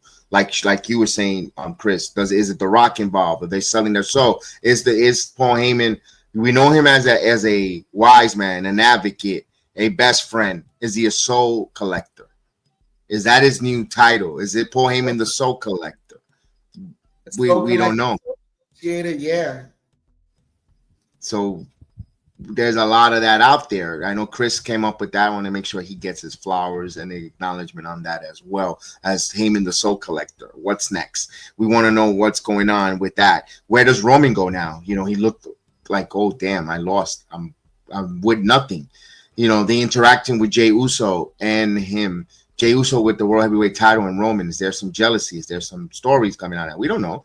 Is Jacob Fatu going to throw in the face that he's got gold? And what's the implication of the Ulafala? Does The Rock say you're not leading this family anymore? Maybe Jey Uso is the leader of the Ulafala because he's wearing gold. So many questions. Storyline. Remember, wrestling doesn't end tonight. There's no off season tonight or tomorrow night. It continues. Monday Night Raw. It continues. There's always going to be a build for the next event, the next so forth. This was great. Where does CM Punk go? Where is his turn now? He had his main event. Did he really finish his story? Is he done? What is he left for Punk to do? Does he want to get a title now? He main event. All right, now I got to get gold. I got to get back to the top of the mountain. At John Cena, I got a receipt for you. Or is he gonna? There's so many implications coming out of tonight. All in all, this WrestleMania, the build might have not been great, or you might have been persuaded by a couple talking heads that it wasn't a good build, and you all became parrots. Sheeps, parrots of like, oh, you know what? I'm not gonna do my own work and have. How they say lazy booking, lazy takes? Well, that was lazy research as a wrestling fan. If you let a couple people's takes or their feelings influence you for not really seeing what this card really was, this match, these performers did tonight was a really good WrestleMania night 1. Guys, you want to give your final thoughts because we have to come on later on. This is Good Morning Wrestling with. Of course, Sports Jedi Network. I'm the Sports Jedi Network, the Heal the Ring podcast with the Heal the Ring crew, Chef Dan, Chris, as well. And I'm going to go with you, Chris, first so we could wrap up. Yeah, no. Nothing much to add. It was a good WrestleMania night 1. It definitely, hopefully, changed a lot of people's minds about this year's Mania. And I'm excited to watch it with you guys tomorrow or tonight. Yes, indeed. Definitely can't wait for that. Chef, your thoughts here for closing on Good Morning Wrestling? Very responsible in the card placement and loved all the matches, but very kudos to the card placement. You start off hot, you finish hot. That was what the people will remember. Love it. And I think the people went home happy for night 1. Yeah. Now night 2, we'll find out in a couple hours to see who and how it finished. Kev, you have to understand, leaving WrestleMania 1, they're not going home. They know the flyers are out there. They know. And yes, with that said, we want to thank everyone. Thank you for over 7,000 watching us on X. That was big. Everyone on Playback, we appreciate everyone. We'll see you. Don't forget, watch us on Playback TV, Heal the Ring podcast, or on X at BS Jedi 76, or at PG Chris SJN, or at the Dying Breed 18. And of course, we'll say a quick yeet. We'll see you tonight a little later. Peace out. Please share, subscribe. Good night or good afternoon.